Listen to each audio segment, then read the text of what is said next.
and welcome to my never-ending TBR. Today we are going to be figuring out my February TBR, and I also need to figure out what I'm going to be reading for Jante's Inferno and also Polarthon. So there's a lot of stuff to do. I have cut out a few of my jars because February is only 28 days. I'm participating in 2 readathons, and I have quite a few carryovers from January, so I kind of need to catch up. So, like in January, we're going to pick one book from each tier, and also from our ebook list too. And then we're going to go over the books I want to read. I'm going to draw out of 2 of my jars, and then we're going to talk about what I need to read for the readathons. So yeah, let's get started. Now, starting off, I'm so excited. I've never had an iPad before, or any type of tablet. I've only had like the Kindle Paperwhite and the Kindle Color Soft, and I've had a laptop and stuff like that. I have an iPad! It's the 10th generation, and it's the 10.9 screen. My husband ended up getting us like a deal with Comcast, and we got this for free. So this is going to help me with my random number generator. So let me go and find one. Because before I was using my laptop, and I was just like, eh. But yeah, I figure I'm going to use this like when I travel. Instead of taking my laptop with me everywhere, I'm just going to take this to like watch my shows and surf the internet or whatever it is I want to do. And also keep it by my bed. That way I'm not having to lug my laptop everywhere. Because I like to watch shows on my laptop. Well, now I'm going to watch them on my tablet. So let's choose from my first tier here. So we have 1, 2, 3, 4, 5, 6, 7, 8, 9, 10, 11, 12, 13 books. And we're going to do 14. And that will be my free pick. Can you see that? It says 13. So we got 1, 2, 3, 4, 5, 6, 7, 8, 9, 10, 11, 12, 13. Alrighty. So this is a prequel book to Six Crimson Cranes. This is the story about her stepmother, Channy. And she like has like a face that like looks like a snake or something, and her sister was the beautiful one. And then something happens. I think she takes her sister's place, and it's kind of like how she ends up as the stepmother of our main girl character in Six Crimson Cranes. So I've actually been wanting to read this one, so this is really exciting. And then this can now go in that spot. And we're going to move on to our second shelf here. So we have 1, 2, 3, 4, 5, 6, 7, 8, 9, 10, 11, 12, 13 again, so we're going to do 14. It says 10. 1, 2, 3, 4, 5, 6, 7, 8, 9, 10. Ooh, okay. So this here is the 3rd book, in the Legend trilogy by Marie Lu. And I loved the first book in this series. It was so good. The second book was good too, but I love the first one. It's kind of about this girl who tests really high on like this test. And so she gets like a really important position, and she has to go after this guy who's a criminal. And it turns out like in this dystopian world that the government isn't telling people how things really are, and people are being criminalized for actually not being criminals, etc., etc. And there's also like a little romance between them, and then things get dicey in the second book. So I'm excited to see where this story goes. So yeah, that's a good pick too. Alrighty, so then we have our last shelf. 1, 2, 3, 4, 5, 6, 7, 8, 9, 10, 11, 12, 13, 14, 15, 16, 17.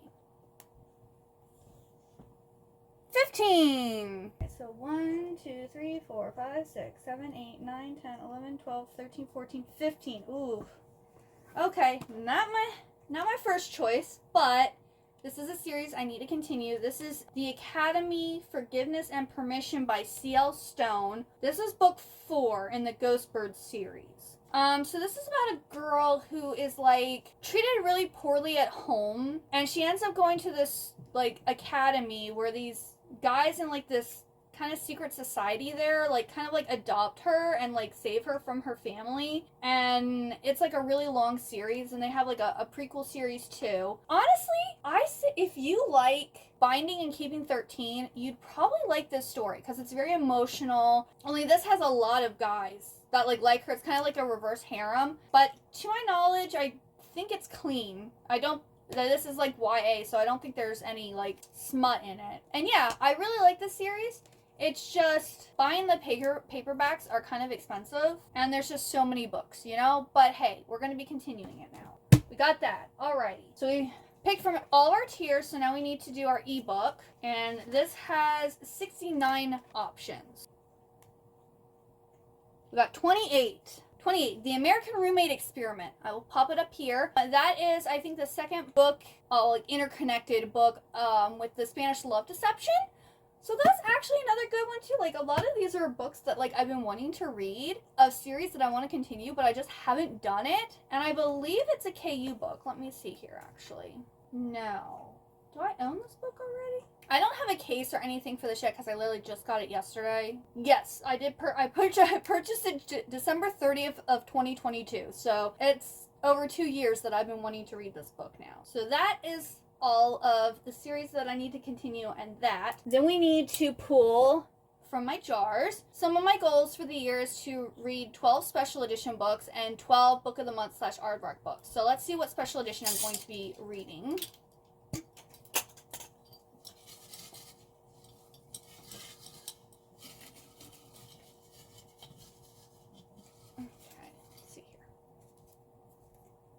The Light Struck. I actually have already read that one, so that can go elsewhere. I actually read that back in December.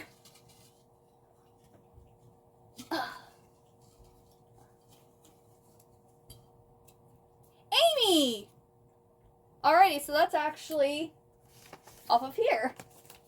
So this is the second book in the Guardians of the Dawn series by S.J. Jones.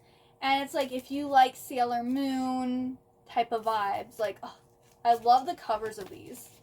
They're so pretty. So we have our main girl character, and I think she ends up finding out that she has powers, and then she learns about someone else who might be a guardian, and like one of these special girls, and so I believe they're going to go and find her in this book, and that's Amy. So yeah, I'm super excited for this one too. Alright, so we got Amy for our special edition, and then our book of the month or aardvark book is going to be,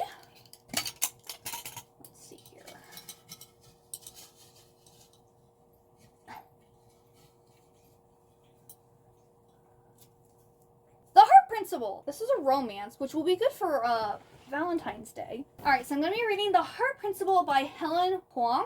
And it says, a woman struggling with burnout learns to embrace the unexpected and the man she enlists to help her. And this heartfelt new romance by best-selling author Helen Huang. Our main girl character is Anna's son, and she's a violinist. And the love interest is a tattooed motorcycle riding dude. I believe I've heard good things about this one, so this is going to be really good for Valentine's Day. And this has been on my shelf since August 2021. Then let's talk about the carryovers. Now, as I'm filming this, it is currently Sunday, January 26th. So we still have almost, what is it, like 6 days left of the month. I'm currently reading Iron Widow. I have like 2 hours left, and then I'm going to read Heavenly Tyrant. And then I'm hoping to also start and finish my reread of Poison Princess, which is the first book of the Arcana Chronicles. So those for sure I'm going to be getting read. And Iron Widow and Heavenly Tyrant weren't officially on my January TBR, but they were my hopefuls. And I got my Libby loan for Heavenly Tyrant, so it's like, yep, they're getting read. So I'm rereading Iron Widow, gonna read Heavenly Tyrant, get my reread of this done, and then hopefully get 1 or 2 more of these books.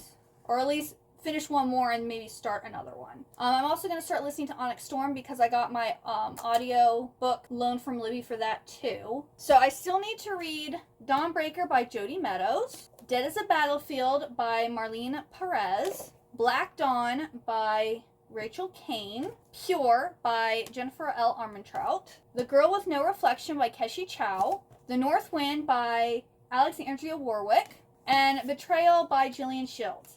Yes, that's a lot of carryovers, but I had over 19 books on my TBR. So I still have 1, 2, 3, 4, 5, 6, 7. So I have 7 books left over, potentially, out of 19. That is not bad. Other books that I'm for sure are going to hopefully read in February. So first off, Dating and Dragons by Christy Boyce. I loved Dungeons and Drama. Like, that book was just so cute. I loved it so much, and I can't wait to read this one. It's 2 different characters, but it's still centered around D&D, and there's like a little romance that comes out of that, and I just love it so much. And in this book, Fairy Loot announced special editions of this trilogy. I have the trilogy on paperback, but I haven't actually read the books. So I want to read A Dawn of Onyx by Kate Golden to see if I want to buy the Fairy Loot special edition. So I definitely need to read this before, I think it's February 18th. It's somewhere in the middle like middle-ish of the month of February when the special editions are coming out. So I have to read this one. This is the first in the epic fantasy romance trilogy, The Sacred Stones. Captured by the King of Darkness, she was forced to find the light within. I've heard a lot of good stuff about this series, and I'm excited. And then Rebel Witch is coming out in February, and I've been holding off on The Crimson Moth, aka Heartless Hunter, by Kristen Cicerelli, because everyone's talking about how this has like a major cliffhanger, and everyone's like, oh my goodness, I need the next book. And I was like, I don't want to do that to myself. So I'm going to wait until I get my Libby loan for Rebel Witch and then read The Crimson Moth and then that one back to back and just get the duology done. This is a like witch and witch hunter romance that has like Regency era vibes, and this is inspired by The Scarlet Pimpernel, which is a classic. And I did read that book last year, or I guess it's more like a short story. It's I think the audiobook was like 2 hours long or something. It has like similar to this, but it's like during the French Revolution, trying to save the aristocrats versus trying to save witches. But yeah, I'm so excited for this series. So as long as I get my Libby loan in February, this and Rebel Witch will definitely be read, unless I end up hating this, but I highly doubt that. I don't know of anyone who didn't like that book. This is a maybe, because I am planning on reading Poison Princess, and I want to read each book each month. So I'm hoping to get to the sequel, Endless Night, which is book 2 in the Arcana Chronicles. And this is like I think it's a dystopian world where like the characters from the tarot cards are like real, and they have like tarot magic and stuff like that. It's been like over a decade since I read the first book.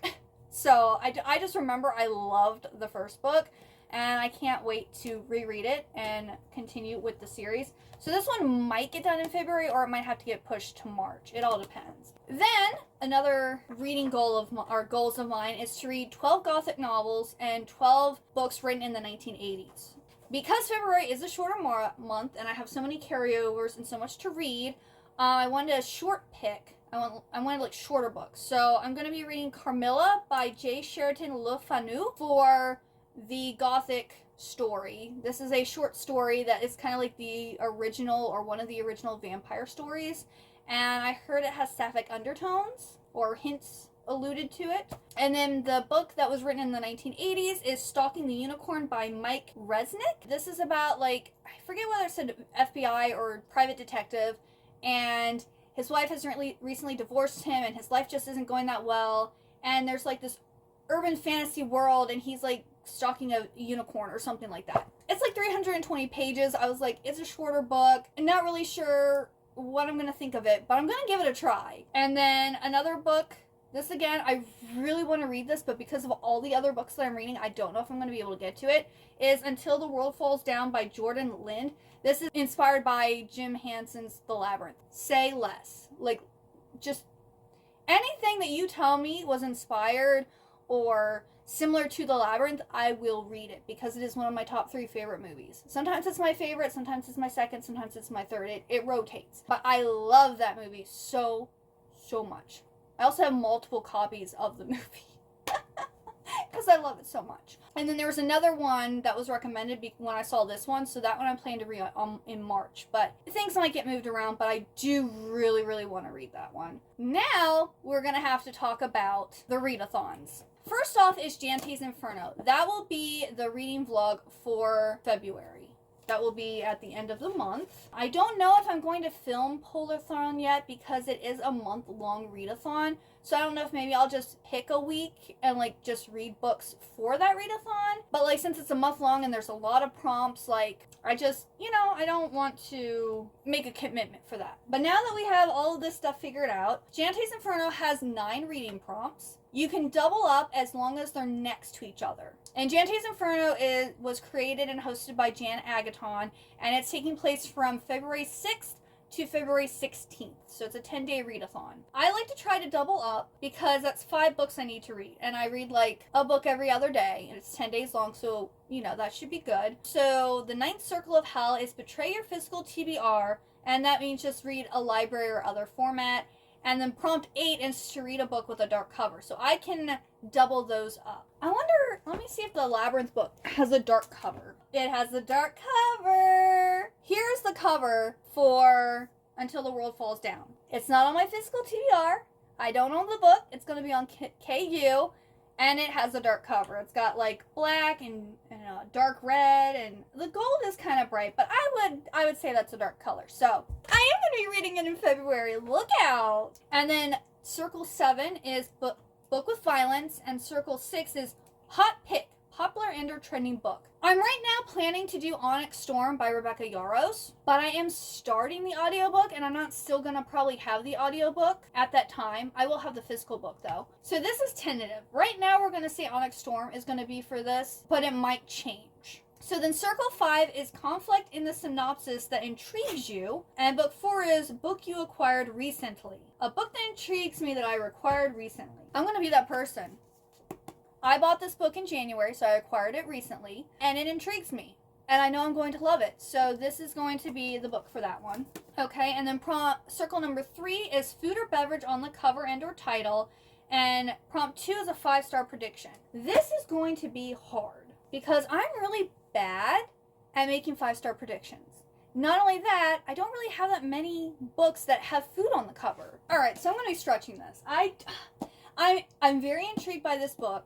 I purchased this from Fairy Loot because it's like written in epistolary format, it's kind of like Rebecca Ross, her Divine Rivals. It's about like two people who are writing books back and forth. And there's a lot of seafood on the cover, or at least sea creatures that get turned into food. So seafood. See? We got like an eel. We've got a clam. I don't know if people eat jellyfish or that thing, but yeah, there's sea creatures that a lot of people kill and turn into food. So this is potential food. And water. Water is a beverage. We might not drink seawater, but water is a beverage. I know, it's a stretch, but I'm going to go with it, okay? Because I only have one book that I can find that has food on it, and This Spells Love, and I don't think it's going to be a 5-star. It's just, a sweet, cute little romancy book, and I would be lying if I included it as a 5-star prediction, but this might be. It says, a charming fantasy set in an underwater world with magical academia and a heartwarming pen pal romance. And it says it's for fans of Emily Wilde's Encyclopedia of Fairies, which, love that series. This is by Sylvie Cathrall, and it's a letter to the luminous deep. So this is going to be for those. Yep, I know it's a stretch. It's my TBR. I can do what I want. Okay, and then Circle 1, you can't double up with anything, and it's just one more book, can't double up. So I can't double up books, but I'm gonna leave that one open. It will be whatever book I'm in the mood for. And also, depending on how much time I have left. Because if I have a lot, if I read these other 4 books super quickly, then I could read whatever size book kind of I want. But if I'm running out of time and only have a day left, maybe I'll read a manga or something like that. So I'm going to leave the last one open and decide that later. Now to do Polarthon. This is going to be tricky because I don't really read polar romances. And Polarthon is the entire month of February, and it is created and hosted by J.D. Ray Reads. Oh, well, this is nice. Okay, so here's our board. She said it's not a bingo board, it's a whiteout board. So we want to white out every single option on here. So I already have one polar-y type story. So The North Wind by Alexander Warwick. This is a Beauty and the Beast and Hades and Persephone inspired romance. And it's a standalone, but it's set in interconnected series type of thing. So that one has a blue cover. So blue cover, because there's lots of blue flowers and everything on it. It's also icy, because there's ice dripping off of the flowers. It also chilly vibes. That looks chilly because of the ice. And she said we can double and triple up prompts. So I'm going to try to do 3 the most that I can. So next, Court of Winter, which is book 1 of the Fae of Snow and Ice book. Alright, so I'm looking at this one, because this one looks like another good one to read. So when Alara is abducted by the hated crown prince, she's faced with an impossible choice: enslavement to her nemesis or war for the kingdom. It talks about needing to survive in the perpetual snow and ice that shrouds their northern continent in endless winter. So this is a really cold book. Alright, so snowy setting, because perpetual winter. We can also do snowy, and I'm going to say polar fantasy. Yeah, we can fit all those in for that one. So that's 6 down now. Alright, so we already have chilly vibes, so we need a black cover. Okay, well this is a black cover. Doesn't have any foiling. Doesn't have cozy vibes. Not a snowy cover. It doesn't have an animal. Yeah, I don't think this one will work. I need more like wintry type stuff, or like animal companion type. I don't think I have any white covers here. Amy might have an animal companion, but I don't know if it's cozy. Oh, what's the dragon, baby dragon cafe? That definitely has cozy. It's a cozy romance fantasy. Well, it talks about the fires going, so we can do cozy vibes, we can do warm. Yeah, we'll do that. We're gonna do the baby dragon cafe. That is by A.T. Qureshi. That one looks really, really cute. And it just came out, I believe, in January. Alright, so yeah. The Baby Dragon Cafe is going to be cozy vibes, warm, and animal companion. So I still need black cover, snowy cover, Arctic Adventure, nonfiction, foiled cover, winter read, and white cover. Don't know what to go for. I mean, since these are... I could just do this for a black cover. And it could just be for that. But then we also have... Like, this one also has a lot of black on this cover, too. None of these are foiled. This one is foiled. Maybe I can do that one for a foiled cover? Yeah. We're gonna do pure for the black cover. Because this is an entire month. So if I can just get on books I'm planning on reading anyway, it will just then mean I have to read these books. It's not gonna be an option. And we're gonna have Amy be our foiled cover. Okay, I need a snowy cover. This book, does it have a sequel, I wonder, that's also cold, or is it going to be different? Oh, this one actually has snow on it. Okay, so this is following a new one, and it's an enemies to lovers faith fantasy. And there's trials, so that could be an adventure, right? I might read just 2 books in the same series. Why not? I mean, get the series read. And I can always change this. So this will be a snowy cover, winter read. I do have the Snow Child. Okay, maybe we'll do the Snow Child for the Arctic Adventure, because I've had that on my Kindle for a really long time. The last one I have left is nonfiction and white cover, and I'm going to read Robin, about Robin Williams. Oh, it's on Kindle Unlimited too. So I'm going to read Robin. And this is, I believe, a biography about Robin Williams. I love Robin Williams. I think I have the Kindle book for this too, but I really like listening to biographies through audiobooks, even though he's not going to be reading it. Alrighty! So we've got all that figured out. So I have 8 books that I'm reading for Polarthon, and then I have 5 books for Jante's Inferno, plus all the other books that I need to read. So this is a very heavy reading month again, even cutting out stuff. But I'm really happy and I'm excited for all this stuff. Hopefully I can also catch up with all the books that I wanted to read in January. Let me know what you're planning on reading in February. Are you going to be reading any of the books that I am planning on reading? Let me know down in the comments below. Also, if you like this video, please like and also subscribe. Thank you so much for watching. I hope you have a wonderful good day or night, and I hope to see you next time. Goodbye!